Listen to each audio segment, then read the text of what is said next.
Our water is very unique, and I'm sure a lot of water brands probably say that. But we have a private spring actually here local in Northern California, and it has this very unique property where it's naturally alkaline. So we have like an 8.8 pH, and as you can take a very basic chemistry class, um, wine is a very acidic product, right? It has a lot of tannic acid and tannins. And because of the natural magnesium that's ingrained within our spring water, it's actually able to neutralize those tannins in the wine to allow you to balance out your palate between sips of wine. So, for example, if you're going to a tasting, right, you're going through reserves, you're switching through cabs and pinots and merlots, and your tongue is getting that, hamburger tongue, as they like to call it. It's getting a little grainy. It allows you to keep your palate very clean throughout the tasting. So, that's where it shines.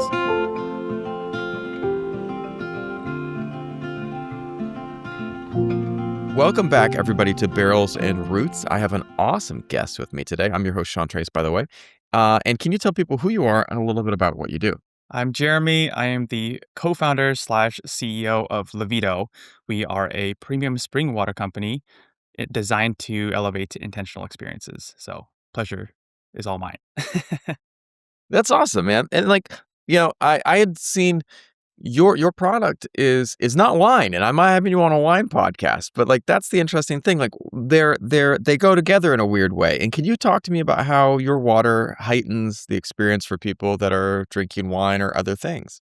Yeah, our water is very unique, and I'm sure a lot of water brands probably say that. But we have a private spring actually here local in Northern California, and it has this very unique property where it's naturally alkaline. So we have like an 8.8 pH, and Awesome. as you can take a very basic chemistry class, um, wine is a very acidic product, right? It has a lot of Hmm. tannic acid and tannins. And because of the natural magnesium that's ingrained within our spring water, it's actually able to neutralize those tannins in the wine to allow you to Mm. balance out your palate between sips of wine. So, for example, if you're going to a tasting, right, you're going through reserves, you're switching through cabs and pinots and merlots, and your tongue is getting that, hamburger tongue, as they like to call it. It's getting a little grainy. It allows you to keep your palate very clean throughout the tasting. So that's where it shines.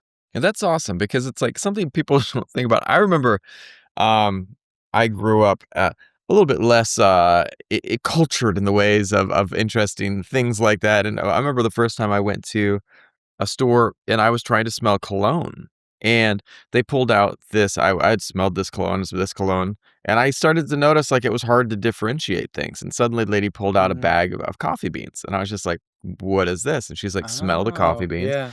And I smelled the coffee beans, and then afterwards, I went back and smelled a cologne again, and I could actually smell it. And the idea was like you're kind of cleansing your nasal palate, and the Yeah. same thing for cleaning out everything because if you kind of get overloaded, with something, you can't enjoy it as much. So that makes complete Yes. sense to me. Absolutely. But when you are, I mean, this is an interesting thing as you grow your brand and people spend their lives learning about wine, thinking about wine. But, how should they be incorporating water and things, especially like your water, into a tasting session? How does that work to kind of really experience the wine better? Yeah, that's a good question. And I'd love to give you a straightforward answer, but I kind of need to take a little roundabout answer to give you a little story of how we even got I into the wine world, right? Like, I I think love I that's where it love the all roundabout answers. Those are the best, man. Yeah, that's kind of where it all began. Um, we've been around for about 3 years now, and to be quite honest, open with you and your podcast viewers, it took a long time to get a strong foothold because water is one of those things that no one really cares about, right? If you think about it, it's always an afterthought. You get served water, what would you like? Water's fine, and no one really bats an eye. Um, we thought with a product like ours that's very luxury, nice glass, patented technology with the capsule coring, we're like, why don't we just strike the Michelin tables? Let's try to get in front of affluent people and see where we can grow our brand. And immediately we were shot down because, well, we don't really have a brand and they still don't really care. We're not Aquapana, we're not San Pellegrino, kind of like the big names up there. And about a year ago, we decided to take a pivot and kind of reimagine where we could position our water because it's so difficult without, you know, capital, without influence, without strong branding to get into the places where we actually want. Um, we thought to kind of go back to our roots a little bit, if you will, and go into Napa. And one of the biggest reasons with that is we found out that winemakers are very intentional with their wine. Every single wine is made differently. Every year is different. Right? Every reserve is different. It's all so different. And they can appreciate these fine nuances, maybe a little more so actually than maybe some of these restaurateurs would within San Francisco, for example. Um, and as we began to talk to winemakers, wine growers, and tell them, and not pitch, right? Just like show them this new idea of, hey, I know when you're back in the barrel room and you're just tasting and tasting and tasting, you're getting a little drunk, you're getting a little dizzy, you want to make the best wine, but you can't really make the best decisions. Um, Try this between sips of wine. And this is how we began to slowly pilot and kind of build a foothold within Napa, where winemakers are realizing, oh, in the back rooms, actually, this is a pretty interesting technique, pretty interesting product to slot within my winemaking process. So therefore, I can, get a better wine score. And as they began to learn that facet is when we started to pivot more into like the front of house, where we would say, well, some wineries have very exclusive experiences. You have to book, 6 months ahead, like Ovid, for example, or Realm, they have like twice a year releases. Um, why don't we make that as pristine as possible? And if we bring in a product that is Mm. so unique, that elevates such a particular moment that winemakers already know work, or that winemaker already knows is an effective product, why couldn't we do the same for guests who have waited half a year to come here just to taste the best wines? Let's make the best wines taste even better. So that's where it typically sits. I love it, man. And one of the things too that when there's something to be said for this simplicity of flavors and tastes. I had the weirdest, wildest thing. It's like it's actually gotten a lot better, and I do not know why. But for many years, I had horrible food allergies, horrible, Mm. and I couldn't eat or drink most anything except for the worst years. I could eat beans and rice and some veggies, and that was all that my body would let me have. But like, it was amazing that one of the things that was a real treat for me was, like, really good quality bottled water, sparkling waters, Mm. and Okay. the interesting thing is people are like, "Isn't it so boring?"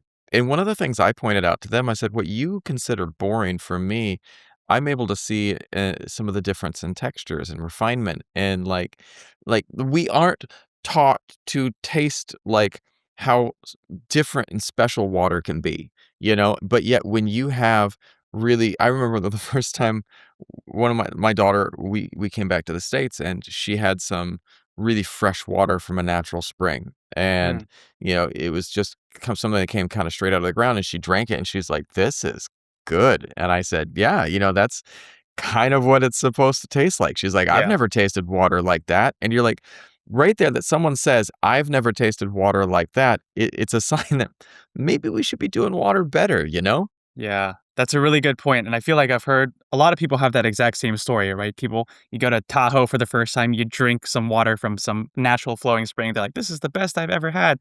But how come when you go into, some fine dining restaurant, they just, like, throw a Yep. lemon in there, right? They just, like, take the reverse Oh, osmosis man. from the tap, and then you got this, like, pasty, plastic you know what I'm talking about, right? It's like, this doesn't really fit. 100%.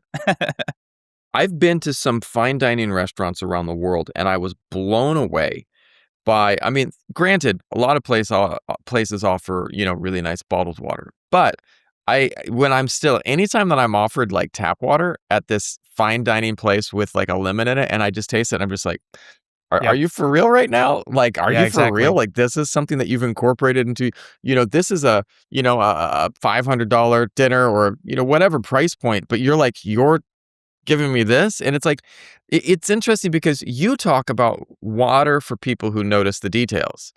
Like, what are the details that most of us miss when we sit down at a table with a great bottle of wine, and why is that water important there? Yeah. I think this is probably the most resonant within dining. And in particular, the exact moment that you talked about, we like to call it the first touch point, right? You spend all this time and you're taking this time out of your day to go to a nice dinner, for example. And if you think about it, from the moment the guest sits down and is served, right, water, everyone gets water, right, to the point that a first beverage comes or the point that the first dish comes, there's this huge gap of time that they are not being treated an experience that arguably they should have been. And instead, they sit in front of this like lemon pitcher water, right? And then they just have to kind of talk with their buddies or scroll on their phone or wait for, look around the restaurant. But there's just this huge gap there where I feel like if you're a fine dining restaurant, man, like you should really take advantage and elevate that moment. And with our product, because it's so complementary with tasting menus, courses as they start to go through each plate, it refines the palate between each dish.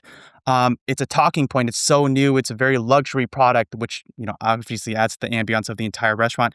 You get to essentially encapsulate those waiting moments, that waiting time that the guest has, and keep them entertained up until the point where you can actually begin your quote unquote full dining experience. And I think that's where we shine out the most. And that's where our main differentiating point.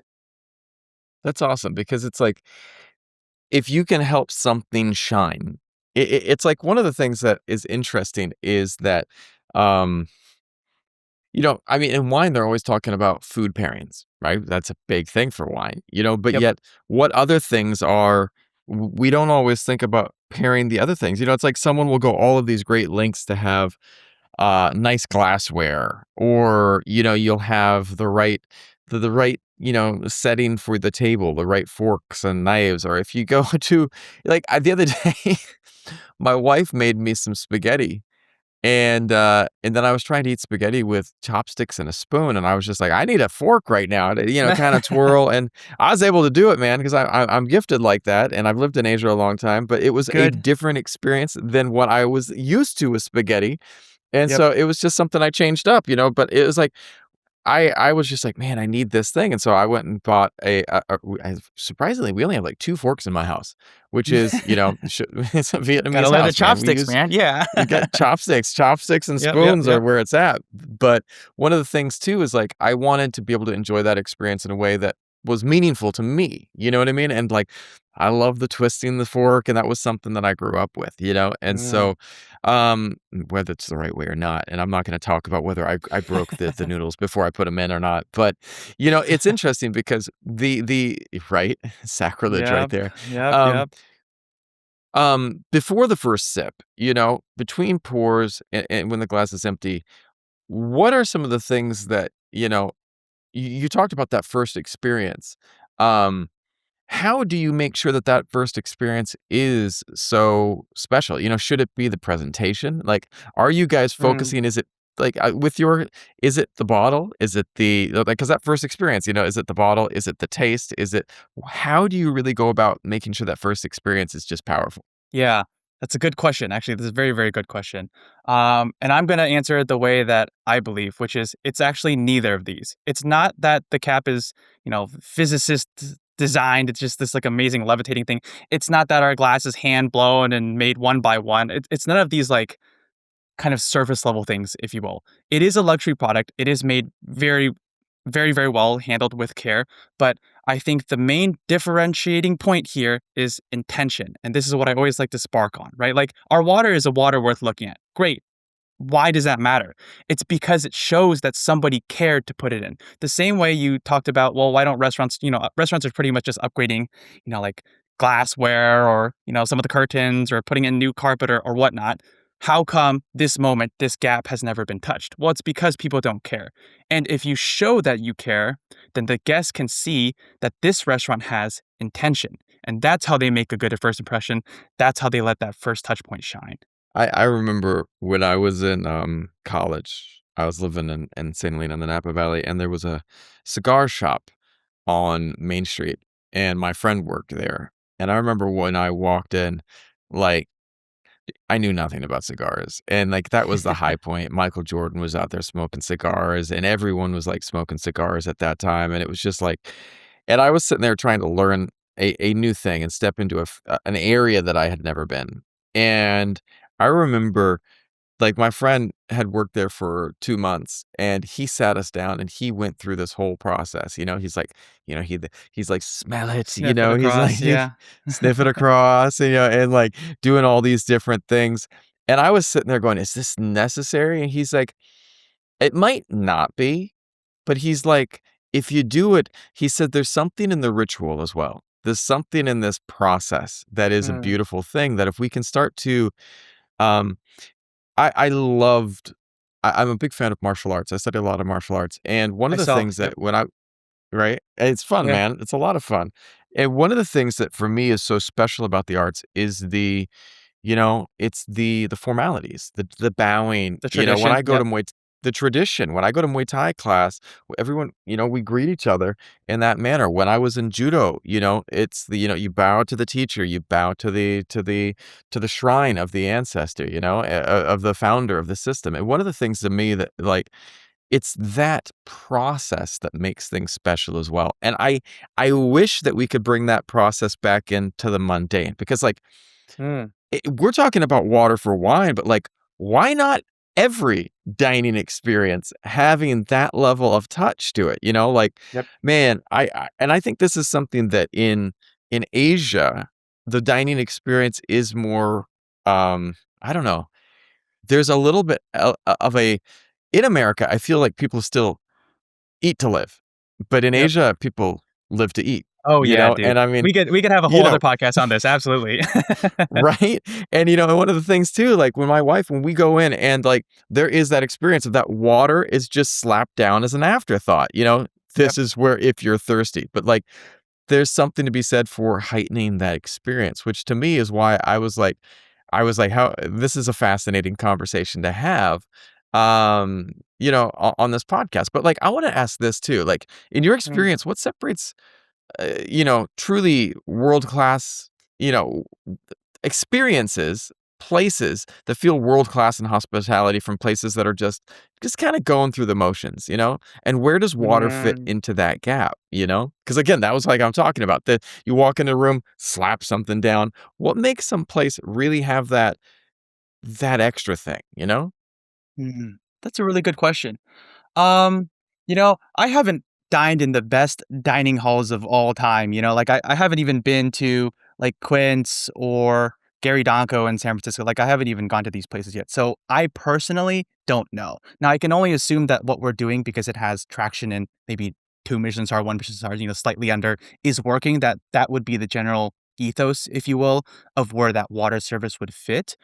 Um, I think it really boils down to, without using the same word so many times, an intentional experience. There are maybe I'll take your parallel Yes. here. I think like in Asia, right? If you're gonna go eat bumbohui, right, at the street stall, Yeah. okay, you're there for Yep. the product. You're there because it tastes good. Yep. You're not really there because, well, I waited 6 months and I can't wait to have the best thing ever. You're there because it is Right. truly, truly a great bowl of food, and you're there just for that. If you're in San Francisco, LA, Las Vegas, and you're going to, the House of Prime Rib, yeah, you're obviously already assuming that it's the best prime rib in the world, but you're also hoping you kinda get a little more, right? You're like, "Ah, well, they Yes. better, like, all dress up nice and serve me and treat me like I'm the king of whatever." And I think that's maybe just, like, a cultural difference between, Yeah. America and Asia or Vietnam in this case, and I think because we have that cultural difference of we wanna be the best, right? We wanna make the most money and have the best restaurant, that we should provide that quality and that level of service, that we should, honestly, quite honestly. I'm gonna go out on a limb here, and people are gonna laugh at me, and people in fine dining are gonna throw me under the bus for this one. I I think my greatest experience in restaurants, and my wife and I travel a lot. We've eaten at places around the world, and I mean, and not like the super super. We've had some nice places though. We went to a place that was like a 16-course meal, and it was Mm. very fancy. But my hands yeah, that was last week, that's what I'm saying, but, like, my hands down favorite dining experience was in high school, where me Oh, and my really? classmates yeah, we went to medieval times, and Oh, yeah, yeah, yeah, where they're jousting, right? yeah, with Yeah. the jousting, and because there was a couple things.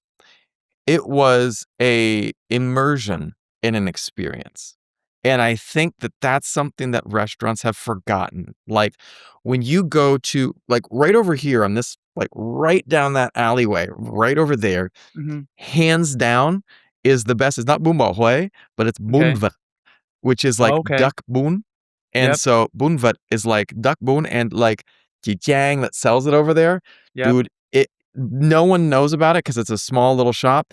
She could easily have a Michelin star. Like, it is Yeah, that I quality get level. that. The food is is that good.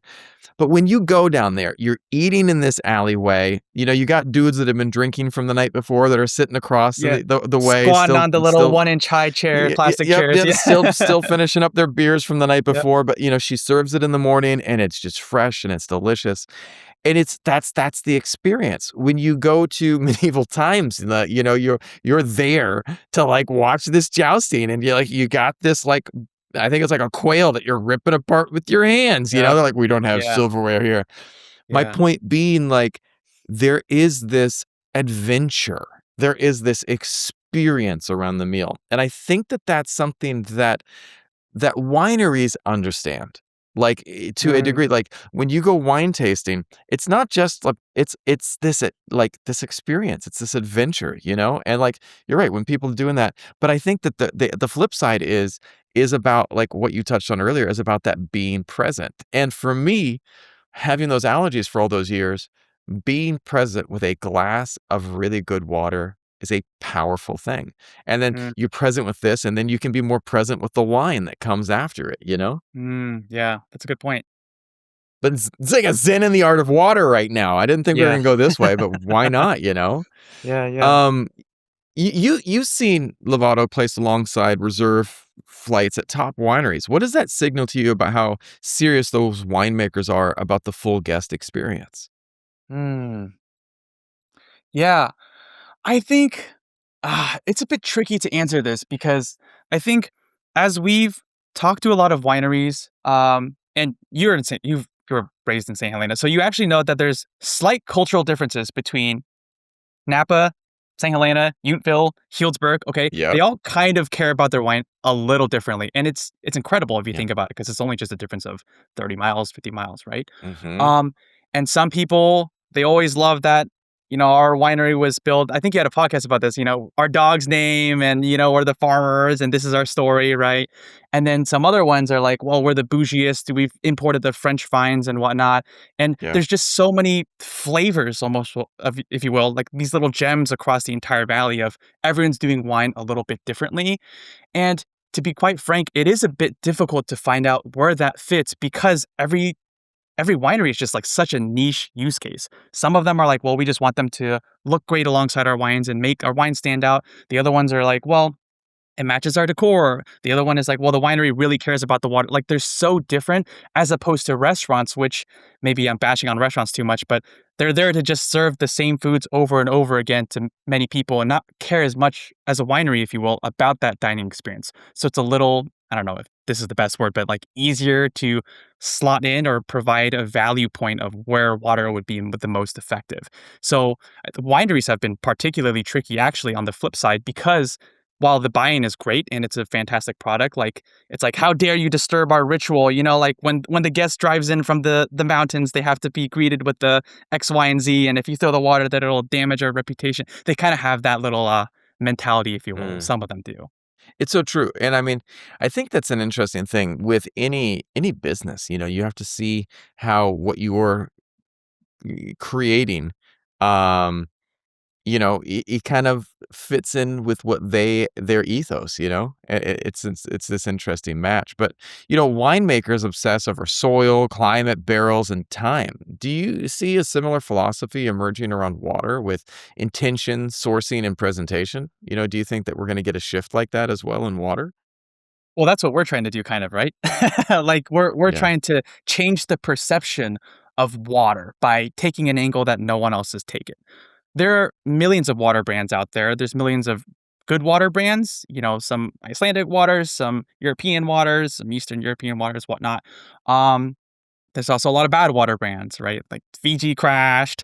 I don't want to bash on, I don't want to name bash on all these different plastic bottle waters, but people just think of water as one thing, which is water is just water. It's there to quench the thirst. It's there to just drink. It's there to just be there. It's there to just have. Mhm. And even if the water is very good, right? Like I've had some really, really good waters. I think there's some like Mountain Spring. I like Mountain Spring, that nice green bottle that we have. It's like up and coming, new with past 3 years. I think it tastes pretty good. Um, but their branding is the same. It's that the purity, right? Like we've got this secluded spring and it looks great and drink it and it's healthy for you, right? And actually, that's the same, as you can imagine, that's kind of the same way we started. We're like, well, we got this great water. It took me 2 years to source through this one wine guy that I talked to who talked to another guy, and it's a private label. Oh, it has tons of magnesium. Let's be the neuro water. Let's be like that magnesium water that makes people healthy and whatnot. But then you realize that it's still the same. It's still the same as any other brand out there. You're just hoping that one product identity will be the gap that you fix. But when in reality, people don't Mm, really care about that, right? Branding is about what you think about. When you close your eyes and you think about fries, why do you think about McDonald's? When you close your eyes and think about ketchup, why do you think about Heinz? It's because their brand is strong. And it's because they believe in something that is not productized. They don't say, well, McDonald's doesn't say, like, we've got the best fries, right? They deliver the fry experience, right? We don't have the best water, right? We deliver the water experience. And I think that's truly how, and especially kids now love experience more than maybe previous generations. I think that's how you will really end up scaling a brand in the future. I love that. Well, it's interesting too because, um, you're thinking about this, it's great business lesson figuring out to how to fit into that place that this product needs to fit, but, it's interesting too because it's needed, it's a very much a needed product because, when people are dealing with palate fatigue over the course of a multi-wine tasting, um, are there any things that you've learned, or any feedback that's been given to you about how your product can help that? For palate fatigue in particular, For or? palate or just to enhance the wine tasting experience. Yeah, I mean, we actually have a whole technical document written out. We did a lot of research with winemakers on how to best slot in Leveto water with, Chardonnays or whites or reds. There's different amounts of water. We should serve our water at this particular temperature. And in the end, without getting, all snobby and wall wine like, it's just how do we make the gastronomical experience better, right? Like, how do we have them experience the notes better? It's like your cigar thing, right? Sure, you can sniff it across and maybe you'll get the different things, or you could just smell it head on and maybe you get one note. For wine, obviously, it's the same thing. How long you let it sit, if you do your little aerating, right? But the water just makes those things more apparent, right? Not everybody is a wine snob. Maybe some people are trying wine for the first time in their lives and they just don't know. And it's not to their ignorance specifically. It's up to the winemaker, the person pouring their wine to show them how to best experience it.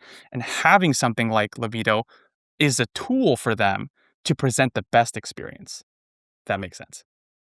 It makes total sense. I love the idea of having a tool in a toolkit, and I think that that's the thing that I think speaks to wineries as well. When they go in and they're trying to give someone not a cheap experience too. Some of these Yeah. tastings are, are very premium. And I think that if you can give people the best experience, I think that speaks to something because like medieval times, man, it's all about the experience. And I think that you give people tools to enjoy something, you've got this you've got your nice glass. You've got, all of the other things that they're doing at the tasting, and to be able to complement that with, a great water. I mean, think about it, like if you're gonna not gonna hate on them, but you go to a wine tasting and you get some cheese and crackers on the side, right? You Yep. don't want, you don't Yep. want Ritz, I mean, Yep. like, I'm You not see the hating on Sargento Ritz. label, like, still sitting there. Yeah, I know.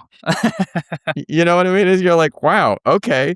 You want things the toolkit that make it, like, the best experience you can have, because one of the things too is, like, when my wife and I went out to that restaurant the other week, it was fancy for us. Like, we've eaten at nice places, but it's because we're intentional about it, and we'll set aside money, and we're like, "This is something fancy we wanna do," because we're not always fancy people, you know? Yep. It's an experience that I enjoy having, but, like, at the same time, the reality is that it's still a special thing for me. I wish that I had the money that it was an everyday thing, but no, I'm Yeah. not there, and I'm probably not gonna ever be there, but you know what? The reality is that I am very happy to be able to, when I do enjoy things, have that full experience, and to let it be special. Like, if am going to eat at a noodle cafe in Saigon or in Bangkok, man, I wanna be in there and, like, having this full authentic experience, and I think that just having that powerful experience, like, I don't want to look off to my left and go, oh, you need to cleanse your palate here. Someone busts open some just Costco water. It's not what Yep. I'm looking for. And I think that that's kind of like, I love what you're saying, and I think the experience is so important. But like, um do you like one of the things too is, like, you had talked about the quality of your water being more, naturally alkaline. Is there anything else that makes for an ideal, like, neutrality for water when paired with wine? Because it's like, Mm, um, you know, I've had water of all different flavors, and sometimes the flavor it's weird, like, even from high-end waters, there's, like, some different flavors in there. Is can the water ever be too minerally or like, too flat? You know what I mean? yeah. No, absolutely it can. And I'm not a water sommelier by any means. I know they exist out there. And without getting too, in detail with the mineral content, essentially what makes up the taste, if you will, of water is the TDS, so like the total dissolved solids. And every water, natural water, should, right, have a different TDS number. And higher number doesn't mean better, lower number that doesn't mean better, it just means there's more minerals within the water. Um, with Leveto, we've sourced hundreds of springs across the states, and they're all different. And I hate to say that we're just lucky, but sometimes you just get lucky. I think we were pretty fortunate to find a local spring that does have a TDS that is able to solve this palate neutrality issue. Because there are a bunch of other ones that are quote unquote better or costed more to ship over that didn't do the same effect that we had. And when we were just starting out, we're like, well, we need to solve a problem. What's the one problem we can start with? At least we had an anchor of a very unique water with a particular identity, local value prop, great TDS, palate cleansing, wine pairing that we could at least kickstart and begin our journey, into the wine world, into the restauranting world. So, I love that. I did not know there were water experts out there, but it makes yeah. complete sense, man. But that's actually rad. Like, I think that that's probably one of the most. I gotta now, like, go and find one of these people to interview, because that's just rad, and I now have so many questions on my mind. But it's interesting too, because um it's interesting because, again, going back to tools, and I love that you came in with that idea of providing people another part in their toolkit, because I think that in life, if you are going to be a business person, there are certain things you need. You probably need a smartphone. You probably need a laptop or a tablet of some sort. You probably need, and whatever experience you're looking at in life, um, you have the certain tool set. My friend was a chef, and I mean his knife set that he would roll up and take home every day, and then come to work and unroll it. Dude, it was an essential thing. And I think that in more areas of life, if we can look at what are those things that help us do that task better, it's a powerful thing. And I don't know. I just wish we had more care put into all of the things that, like, our experiences. I was going to we went to an amusement park recently, and, like, it was wild, the care that went into the design and the outside stuff, but the inside experience felt hollow and flat at so many Mm, levels. I see. So, yeah. If you were to go back and to try to, um, give yourself some advice as you were getting this business started, what things might you tell yourself to really focus on as you were growing this business? Oh man, what would I focus on? Um, what would I focus on? Feels almost like a trick question.